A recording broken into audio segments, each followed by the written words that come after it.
Dieu, Seigneur. Oui, mon frère, ma soeur, nous allons encore demander à l'Esprit Saint de venir encore ce matin.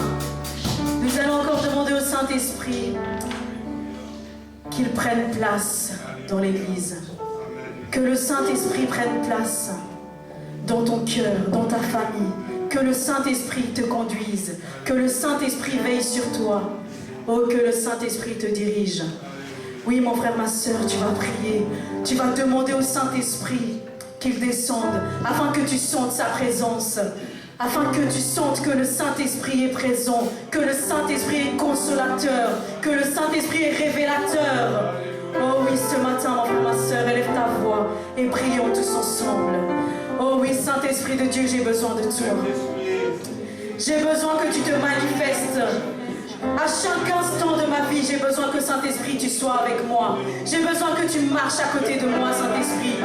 Oh Saint-Esprit, tu es révélateur. Révèle-moi les choses cachées. Saint-Esprit de Dieu, toi qui consoles, toi qui essuies les larmes de ton peuple ce matin. Oui, Saint-Esprit de Dieu, nous avons besoin de toi afin d'être visités, afin d'être transformés.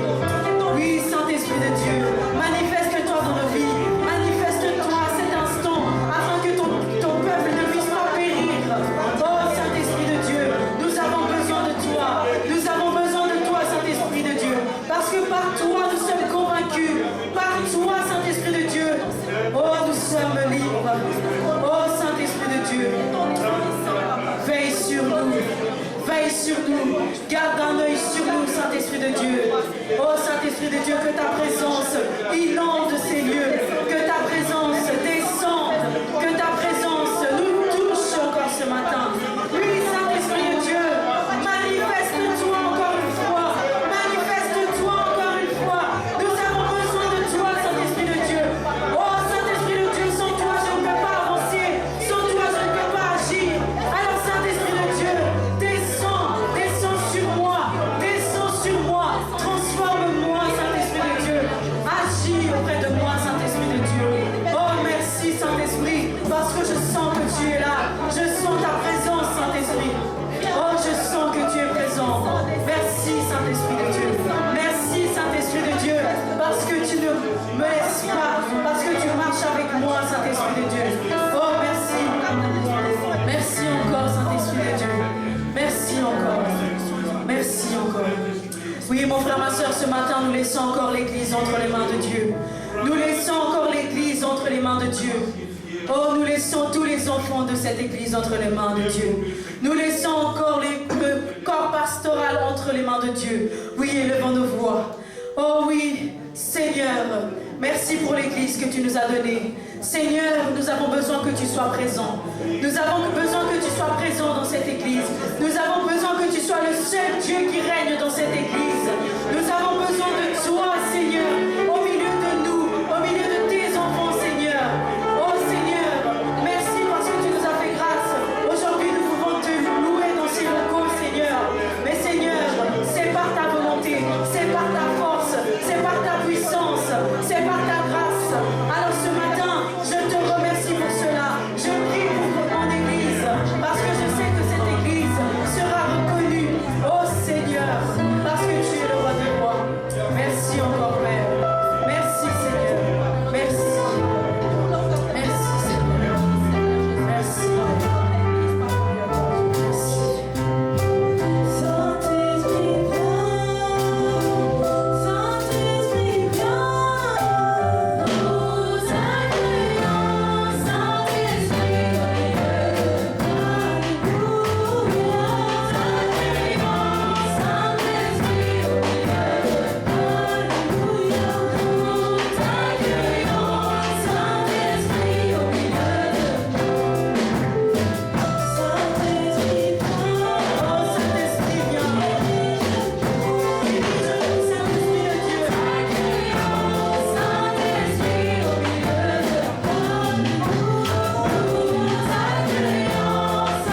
Seigneur, merci. Merci parce que tu as veillé sur nous tous, Seigneur. Merci, Seigneur, parce que cette nuit, nous étions tous comme des morts. Mais Seigneur, ce matin, tu nous as fait grâce. Seigneur, nous voici en ces lieux pour écouter ta parole, pour que ta parole puisse nous toucher, pour que ta parole puisse nous transformer.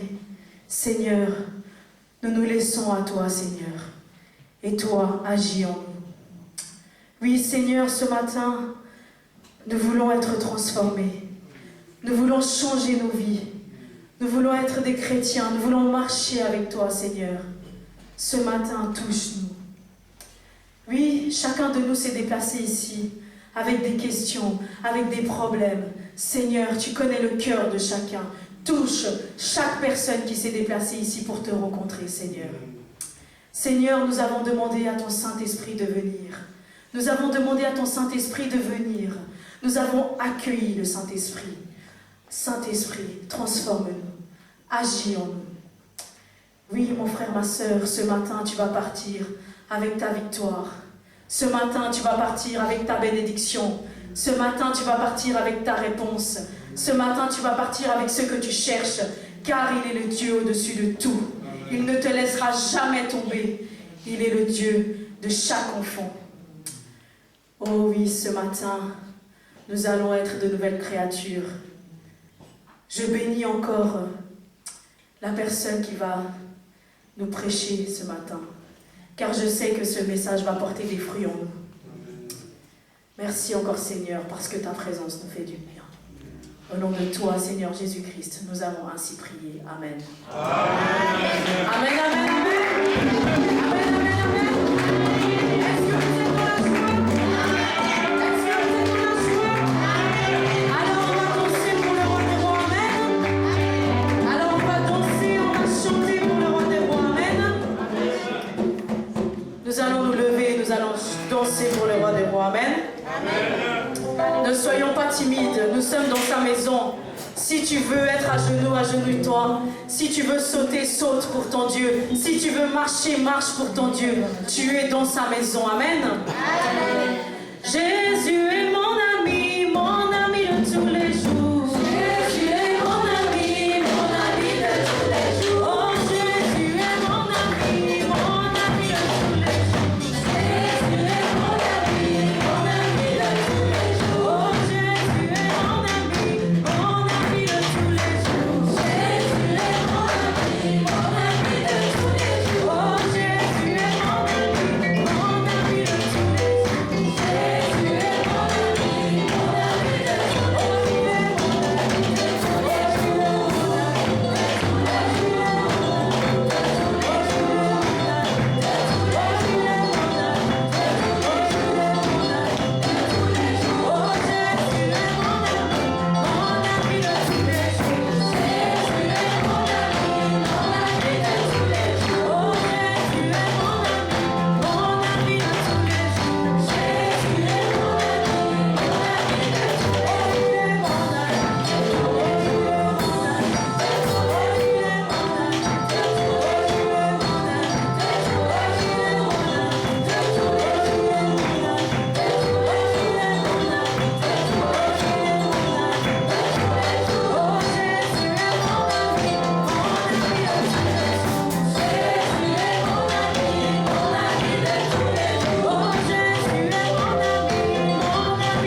Lord, you seem so far away.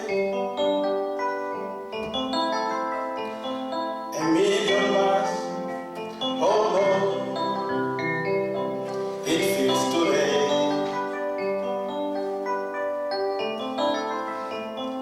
And though I have not lost my faith, I must confess right now,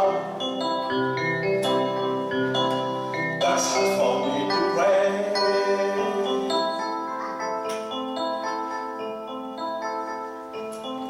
And I don't know what to say. I don't know what to say. But can't you give the rest? With all in my heart, I will sing, I will dance. Even in my darkest hour, through the soul and the pain, I will sing, I will dance. Lift my hand to honor you, because you were with me. I will sing.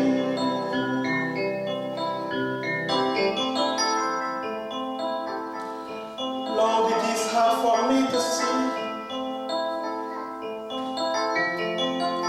all the thoughts and plans you have for me.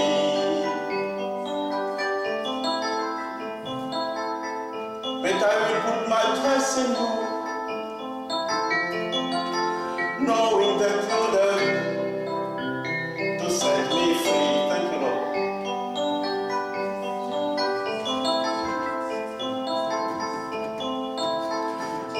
But I don't know what to say. I don't know where to start. But as you give the grace, with all in my heart, I will sing, I will dance. Even in my darkest hour, through the soul and the pain, I will sing, I will dance. Lift my hand to honor you, because you're worthy to. I will sing.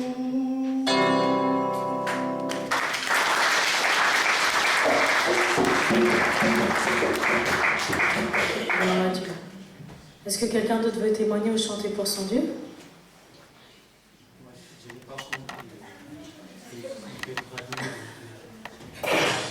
Alors, je l'ai dit tout à l'heure en résumé, Seigneur, les chants veulent dire, on se trouve dans des situations difficiles dans la vie.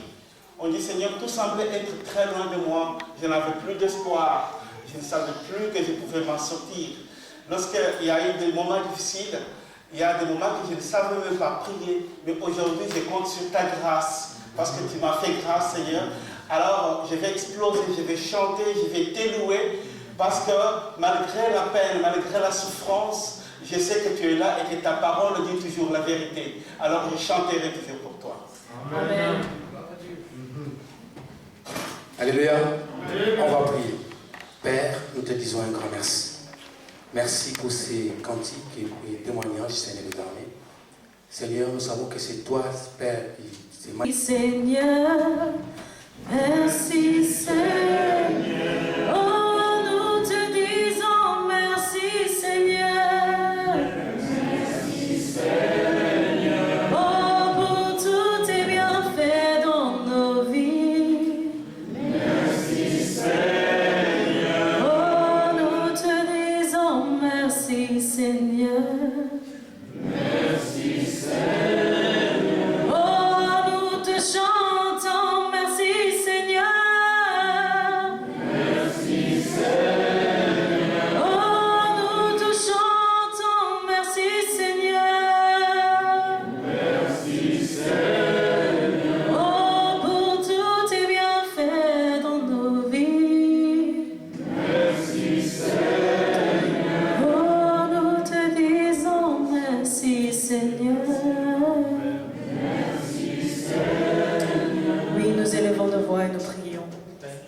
Merci encore Seigneur, parce que tu es le roi de rois.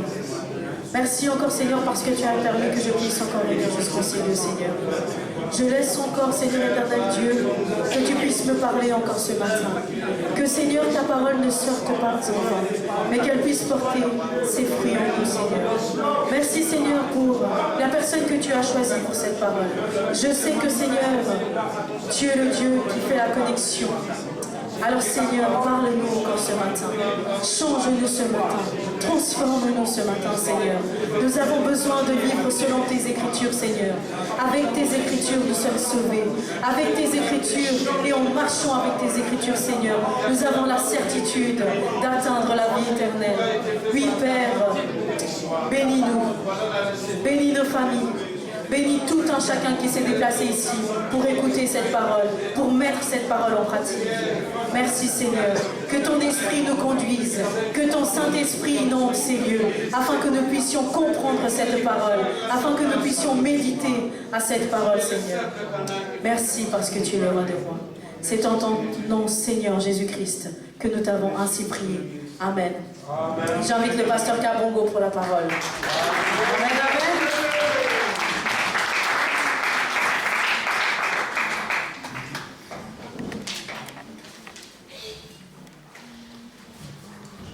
Alléluia. Amen.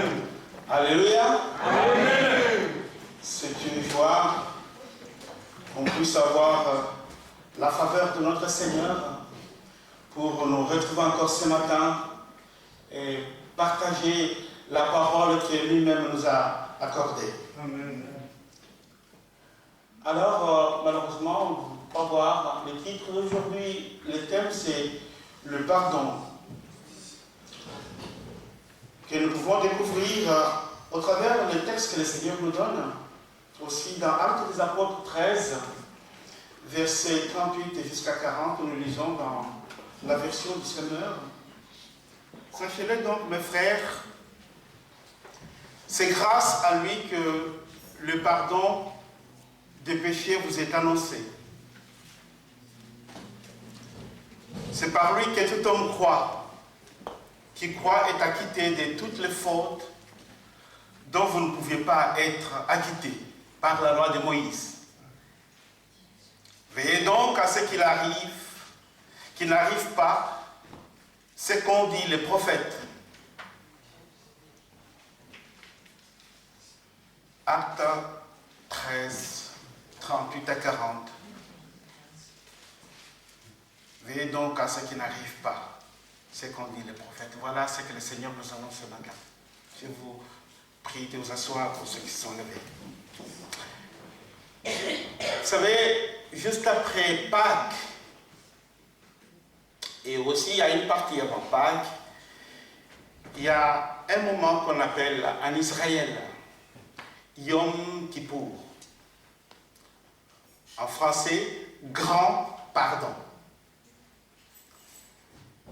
C'est un moment très important qui vient juste quelques jours après le Nouvel An juif. Donc pour les Juifs, le grand pardon est la célébration la plus importante. Et pour eux, c'est un grand jour, vivre ce moment. En fait, les jours qu'ils appellent le grand pardon commencent déjà la veille le soir jusqu'au coucher du soleil du lendemain. Pour un juif, c'est un moment très important. Ce moment est marqué par des prières et des repentances. On se met devant le Seigneur, on prie, on ouvre son cœur devant son Dieu. On jeûne, on s'abstient aussi de tous les plaisirs de la vie. On passe beaucoup de temps à prier, on passe beaucoup de temps à réciter certaines prières. En ce jour-là, dans les synagogues, il n'y a pas de place. C'est rempli de fidèles. Pour un juif, ce jour de grand pardon, c'est un jour qui est en même temps triste, en même temps un jour rempli de bonheur. Parce qu'ici, on se rappelle qu'on a fait du mal à notre Dieu, à travers nos frères, à travers nos sœurs. On n'a pas marché selon les recommandations de notre Dieu. On est triste pour ça. Et on est en même temps dans la joie parce qu'on sait que malgré ce que j'ai fait, lorsque je me présente devant le Seigneur, alors il me pardonne. Alors ça devient le bonheur. Car on pense ici au pardon de Dieu. Parce que nous nous approchons de lui. Nous nous repentons du mal que nous lui avons fait. Nous nous repentons du mal que nous avons fait à nos frères, à nos sœurs. Nous disons, Seigneur, mais voici, aujourd'hui c'est un grand jour parce que je sais que tu vas me pardonner. Alors, les Yom Kippour, c'est un très grand jour pour les Juifs. Les pays tout entiers d'ailleurs en Israël, pendant cette période, quand on part à Tel Aviv, il n'y a rien qui fonctionne. Les commerces, les restaurants, tout est fermé. Les aéroports, il n'y a pas de vol ce jour-là. C'est un grand jour pour un enfant d'Israël. Les transports publics sont arrêtés. Et je sais, j'imagine que ce n'est pas une période idéale pour aller en Israël visiter quelqu'un. Puisque ces jours-là, chacun est dans sa prière. Chacun est enfermé. Chacun cherche la réconciliation, le renouvellement de son alliance avec son Dieu. Donc ces jours-là, si tu pars en Israël, tu vas te retrouver seul. À moins que tu entres aussi dans la prière avec tout le monde. Et la plupart des enfants d'Israël qui prient en ces jours-là, ils demandent une chose. La chose principale qu'ils demandent, c'est que, Seigneur, que je sois inscrit dans le livre de vie. C'est la chose la plus importante que les Juifs demandent ces jours-là. Seigneur, que mon nom soit inscrit dans le livre de vie. Alors on va trouver ces jours, ils font un effort, il y a quelques interdictions que les Juifs ne peuvent pas, doivent respecter ces jours-là. Ils ne boivent pas, donc on comprend bien qu'ils jeûnent. Ils ne mangent pas toute la journée. Il est interdit de se laver, c'est encore pire. Donc il est vraiment enfermé dans la maison. Il est interdit de se frictionner le corps, donc on ne veut pas faire son corps beau. On dit, je suis devant toi le Seigneur pendant le temps de prière. On ne porte pas des chaussures de cuir. C'est des interdictions ces jours-là pour les enfants d'Israël. Et les hommes et les femmes, ils dorment dans des pièces séparées, ils ne peuvent pas dormir ensemble. Alors nous pouvons réaliser ici que le pardon a une importance dans la vie de notre humanité. Le mot pardonner veut dire tout effacer, faire table rase, faire grâce, annuler une dette, surtout la dette d'un ami, d'un frère, d'une sœur, à qui on ne faisait plus confiance. On dit, Seigneur, désormais, j'ai renouvelé mon alliance avec lui, avec elle. On renouvelle sa vie avec quelqu'un à qui on avait brisé la vie, on avait brisé les cours de sa vie. Nous pouvons ici aussi penser que le pardon n'est pas accordé parce qu'un coupable mérite d'être pardonné. Ce n'est pas ça. Parce que personne ne mérite d'être pardonné si vraiment Dieu pouvait nous regarder tous. Le pardon, c'est tout simplement un acte d'amour. C'est un acte de miséricorde, un acte de grâce. Le pardon, c'est une décision de ne garder aucune, alors je dis aucune rancœur envers une personne, malgré ce qu'elle nous a fait, malgré tout ce qu'elle a dit de nous. Alors, quand nous lisons dans la parole de Dieu, la Bible nous dit que nous avons tous besoin du pardon de Dieu. Parce que nous avons tous commis des péchés. Quand nous lisons Ecclésiaste 7:20, on proclame ceci: non, il n'y a sur terre, il n'y a sur la terre point d'homme juste qui fasse le bien et qui ne pêche jamais. C'est très important. Personne ne peut se dire, moi je suis magnifique, je suis parfait, je ne pêche jamais. La Bible nous le dit dans Ecclésiaste, nous sommes tous pécheurs. Mais nous avons besoin de revenir vers notre Dieu. Dans 1er épître de Jean, chapitre 1, verset 8, on nous déclare ceci: si nous disons que nous n'avons pas de péché, nous nous séduisons nous-mêmes, nous connaissons très bien ce verset. Donc la vérité n'est point en nous. Personne ne peut dire que moi, je suis parfait, je n'ai pas de péché. Moi, je ne fais pas des choses qui sont mal, je ne blesse pas les autres. Tout le monde, nous le faisons. Mais ce qui est important, c'est de revenir vers le Seigneur. De reconnaître que Seigneur, à ce moment, j'ai besoin de me réconcilier avec toi. J'ai besoin de me réconcilier avec mon frère, ma soeur, mais surtout avec toi. Parce que comment tu peux te réconcilier avec ton Dieu si tu ne t'es pas réconcilié avec ton frère, avec ta soeur? Tout péché, bien-aimé, nous devons le savoir, est un acte de rébellion contre notre Dieu. Si vous lisez dans le psaume 51, David implore Dieu, il dit: lave-moi complètement de ma faute. Lave-moi, Seigneur, lave-moi complètement de ma faute. En conséquence, nous avons désespérément besoin du pardon de Dieu. Si nos péchés ne nous sont pas pardonnés, nous en subirons éternellement des conséquences qui peuvent même être graves. Nous avons besoin d'être pardonnés. Quand Jésus parle à tous ceux qui étaient autour de lui dans l'évangile de Matthieu 25, à partir du verset 46, il va dire que j'avais faim, vous ne m'avez pas donné à manger, j'étais malade, vous ne m'avez pas vêtu. Et toutes ces choses que Jésus dit pendant qu'il vivait au milieu de nous et qu'il les représente, c'est symbolique, c'est ce que nous faisons par rapport aux frères et sœurs qui sont autour de nous. Alors Jésus dit dans ce texte, il dit: en vérité, je vous le dis, toutes les fois que vous n'avez pas fait ces choses à l'un de ces plus petits, c'est à moi que vous les avez faites. Et ceux qui font ces choses, c'est la Bible qui le dit, ceux qui font ces choses-ci iront au châtiment éternel. Ça, si nous croyons à la parole de Dieu, ça doit nous faire peur. Ceux qui maltraitent, ceux qui ne guérissent pas les autres, ceux qui ne donnent pas à manger aux autres comme le recommande le Seigneur, ceux qui négligent les autres, le Seigneur dit qu'ils iront au châtiment éternel. Mais les justes, c'est la parole qui le dit, les justes à la vie éternelle. Amen. Mais quand nous continuons avec dans cette même idée, dans Jean 3, 35, la Bible nous dit: le Père aime le Fils, il aime son Fils Jésus, et il a remis toutes choses entre ses mains. Jésus a le pouvoir. Il a le pouvoir de nous bénir.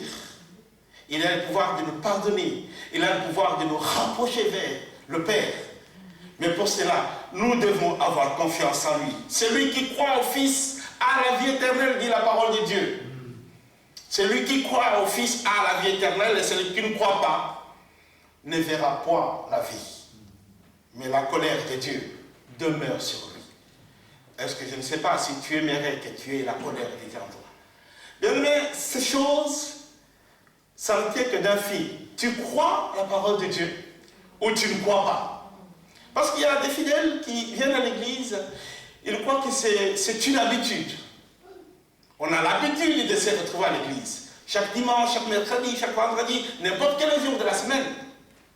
Mais alors, si nous venons à l'église par l'habitude, il y a quelque chose qui nous échappe. Nous ne marchons pas dans la foi. Alors que quand on marche dans la foi, nous rencontrons toutes les bénédictions que le Seigneur a mises sur notre chemin. Je les crois ou je ne les crois pas. Si je crois à la parole de Dieu, je crois en ces choses. Je sais que la parole de Dieu dit toujours la vérité. Et si je vais à l'église, c'est puisque je sais que Dieu existe. Je sais que Dieu peut transformer ma vie. Je sais que Dieu est capable de changer ma vie.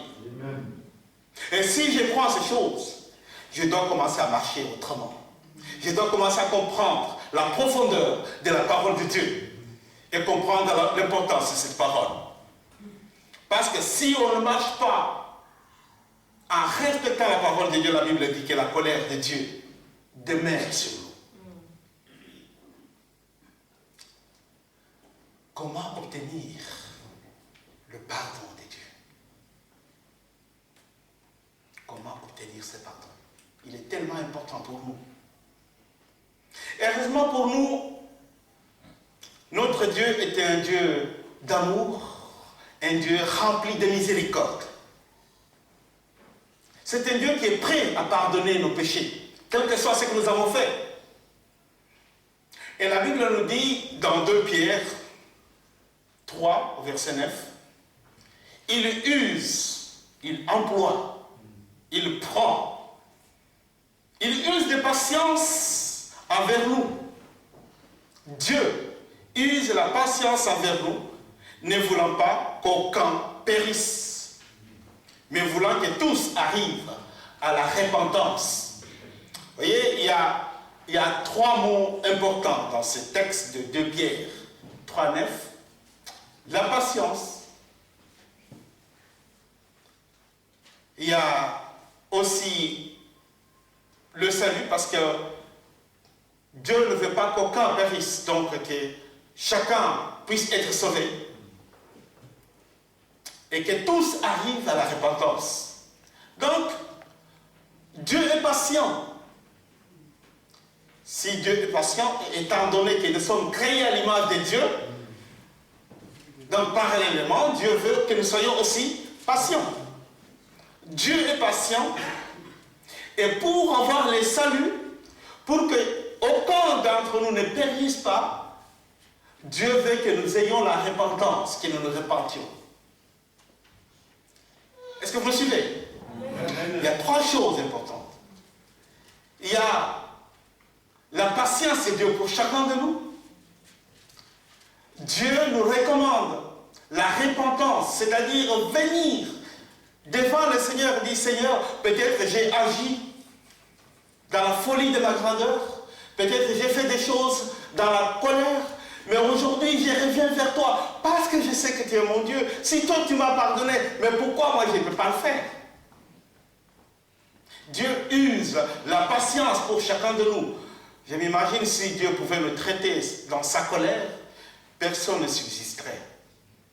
Mais si nous vivons, si nous pouvons nous rencontrer comme ça le matin, c'est puisque Dieu a usé sa patience.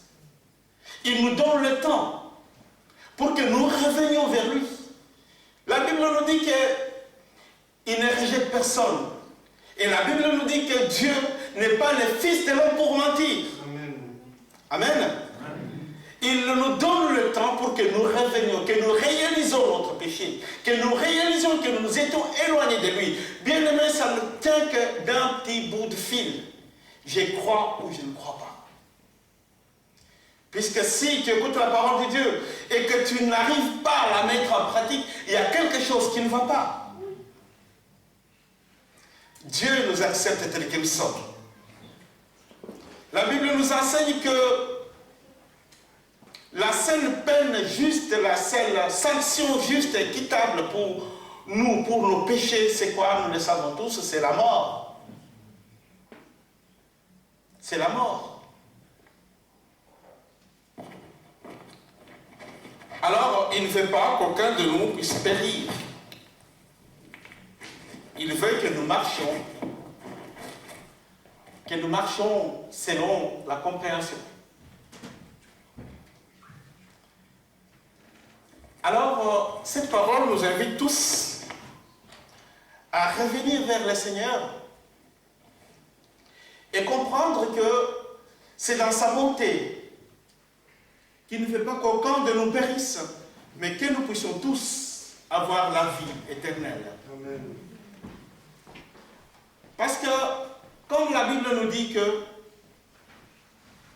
la peine, la sanction, la punition que nous pouvons avoir pour nos péchés, c'est la mort. Cela peut être la mort physique, comme ça peut être la mort spirituelle. Il y a des frères et des sœurs qui sont morts, qu'on ne sait pas comment ils sont morts, c'est arrivé brutalement, alors qu'on parle avec lui, il sort ici, il tombe. Ah, mais il n'était même pas malade. Dieu peut décider aussi ainsi de te rappeler vers lui. Et il y a ceux qui meurent aussi spirituellement. Alors quand on mourit spirituellement, c'est quoi? On va commencer à vivre tourmenté. On est perturbé dans sa vie.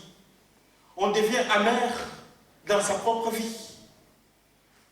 Quand on n'a pas la lucidité spirituelle, on cherche la solution dans les yeux, souvent, et c'est ce qui nous arrive souvent.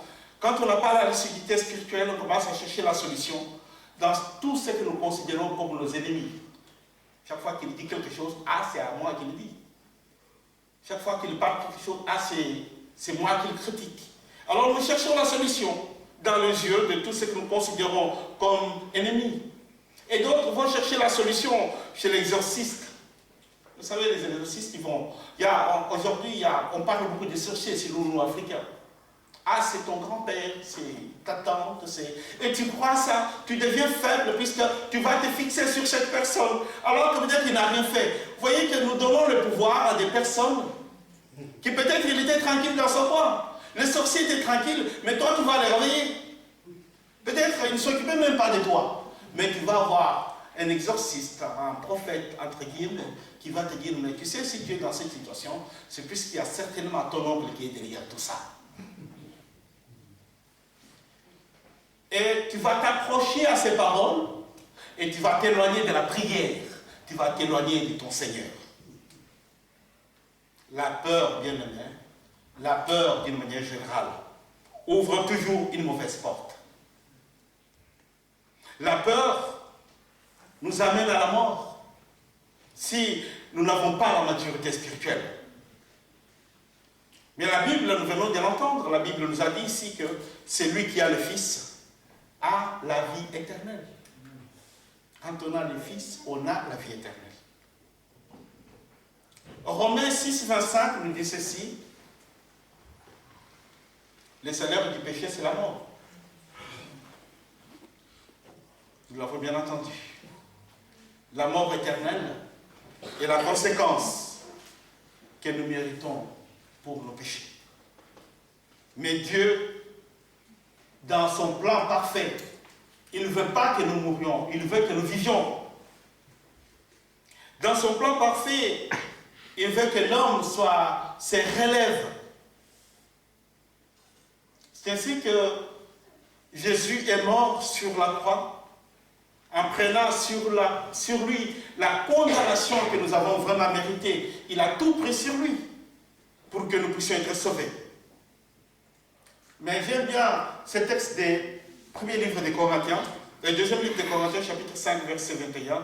Il nous enseigne que celui qui n'a point connu le péché, il a fait devenir péché pour nous. Donc Dieu, il a pris son Fils, il a fait péché pour nous. Jésus a pris tout sur lui pour que toi et moi nous puissions vivre. Il a tout mis sur son Fils pour que nous devenions, en Jésus, nous devenions la justice de Dieu. Jésus est mort sur la croix, prenant sur lui notre punition bien-aimée. C'est ça qui doit nous faire réfléchir. Chaque fois que je dois faire du mal à mon frère, à ma soeur, chaque fois que je dois m'éloigner de Dieu, chaque fois que je dois faire des choses qui fâchent, qui mettent les autres dans une situation qui n'est pas bonne, bien-aimé, je dois penser à la souffrance de notre Dieu. Parce qu'il souffre aussi quand nous souffrons, quand nous marchons sur une mauvaise voie. Dieu veut nous accorder son pardon. Et ce pardon, il l'accorde à toute l'humanité. 1 Jean 2,2 nous dit, il est lui-même une victime expiatoire pour nos péchés, non seulement pour les nôtres, mais aussi pour ceux du monde entier. Jésus a donné sa vie pour nous. Jésus a tout donné pour nous. Alors nous comprenons que ici, le Seigneur veut que nous puissions être transformés. Bien aimé, en écoutant comment Dieu insiste ici, est-ce que nous devons rester dans le péché ou nous désirons vraiment être pardonnés? Si on a le sentiment de culpabilité dans ce que nous avons fait dans notre vie, le Seigneur te tend la main aujourd'hui. Le Seigneur est en train de te tendre la main aujourd'hui. Peut-être que tu as fait des choses qui ne sont pas bonnes. Peut-être que tu as fait des choses où tu crois que tu avais le droit de le faire. Peut-être tu as fait les choses où tu pensais que non, c'était ton devoir de le faire, mais tu as blessé peut-être le cœur. Le Seigneur est en train de te tendre la main aujourd'hui pour dire il faut que tu revisites ta vie par rapport à lui. Il faut que tu reviennes vers lui. Parce qu'il a besoin de toi. Il a dit qu'il a tant aimé le monde, hein, ce verset que nous connaissons par cœur de toi, Jean 3, 16. Il a tant aimé le monde qu'il a donné son Fils unique, afin que quiconque croit en lui périsse. Ne périsse pas, mais qu'il ait quoi? Qu'il ait la vie éternelle. Le Seigneur est en train de te tendre la main aujourd'hui parce qu'il veut transformer ta vie. Il veut changer ta vie. C'est vrai, la Bible nous dit que mon peuple périt par manque de connaissances. Peut-être que tu as fait des choses, tu ne te rendais pas compte. C'est vrai, quand on fait des choses, dans la précipitation, dans la colère, on prend des décisions. Et souvent, quand nous prenons des décisions, sur le moment, nous croyons que nos décisions sont bonnes. Mais ce sont souvent des décisions qui attristent notre Dieu. Parce que nous sommes des milliers, des millions, des milliards de personnes sur la terre. Mais Dieu pardonne chacun dans son cas, dans son péché. Il use sa patience. Et il veut que nous usons aussi notre patience par rapport à ceux qui nous font du mal, par rapport à ceux qui nous blessent. Parce que le Seigneur veut nous voir avancer vers lui tous dans la joie, parce qu'il veut nous bénir tous. Il ne va pas te bénir toi et dire mais toi pousse-le parce que tu n'as rien à voir ici. Le Seigneur veut que tous nous puissions être sauvés. Alors aujourd'hui, le Seigneur te tend la main, bien-aimé. Entre dans ton cœur et renouvelle ton alliance. Sans le savoir, tu avais rompu ton alliance avec ton Dieu. Dieu s'était éloigné de toi, mais tu étais resté croyant que tu étais toujours fort. J'ai vu les cas où les gens se battent, deux garçons qui se battent. Il y a un qui est par terre, qui dit venez l'enlever parce que si je me lève, je vais le tuer. Mais pour le moment, c'est lui qui est par terre. Et il y a beaucoup d'enfants de Dieu aussi comme ça aujourd'hui. Ils croient qu'il a toujours la puissance, qu'il a toujours l'Esprit de Dieu, mais il fait des choses dans la chair. L'Esprit de Dieu est déjà parti. Mais tu es dans la chair. Tu fais tous par ta connaissance, par ta compétence, par ta force à toi. Mais par ta force à toi, Dieu n'y est pas. Dieu n'est pas là-dedans. Alors, tu es exposé. Tu es comme un ordinateur qu'on n'a pas mis l'antivirus. N'importe quand le virus peut entrer. Satan, tu es vulnérable. Alors le Seigneur veut qu'il faut que ta vie soit verrouillée avec sa parole, avec sa présence. Il veut que tu verrouilles ta vie. On ne peut pas gagner le pardon. On ne peut pas acheter le pardon. Mais on ne peut que recevoir le pardon par la foi que nous avons en notre Seigneur. Mais alors, pose-toi la question aujourd'hui, c'est quoi la foi? J'ai dit, je crois en Dieu, mais comment je crois en Dieu? C'est juste le fait d'être à l'église. C'est juste le fait de chanter. C'est juste le fait... Il y a même des prières qui, quand tu pries dans le vide, parce que tu ne sais même pas pourquoi tu pries, parce que c'est la mode. Mais il y a une prière, quand tu pries, dans ton cœur, tu pleures. Parce que tu désires tellement d'être en contact avec ton Dieu. Mais il y a une prière, quand on dit, si par exemple on prie, tout le monde prie, on récite peut-être des mots qu'on a déjà entendus. Mais la vraie prière, c'est lorsque toi tu t'examines, lorsque tu entres en toi, tu dis, tu ne le dis à personne, mais tu le dis à ton Dieu, Seigneur, est-ce que je suis bon devant toi? Seigneur, est-ce que tout ce que j'ai fait, est-ce que c'est parfait devant toi? J'aimerais que tu me comptes parmi ceux-là que tu as comptés. Ah, c'est merveilleux quand Jésus dit, Dieu dit à David, l'homme selon son cœur. Il faut que le Seigneur te dise aussi comme ça, que tu es l'homme, tu es la fille selon son cœur.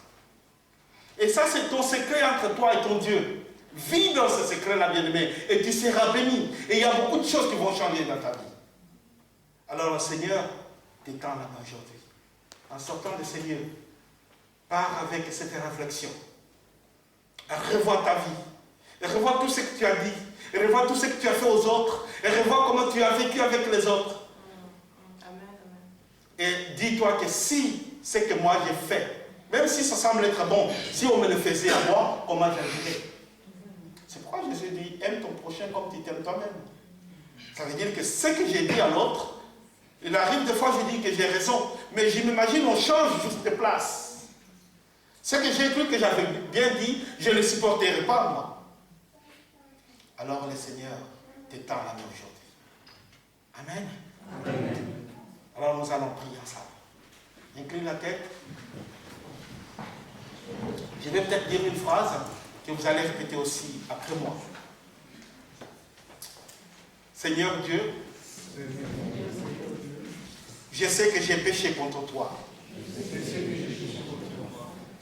et que je mérite un châtiment.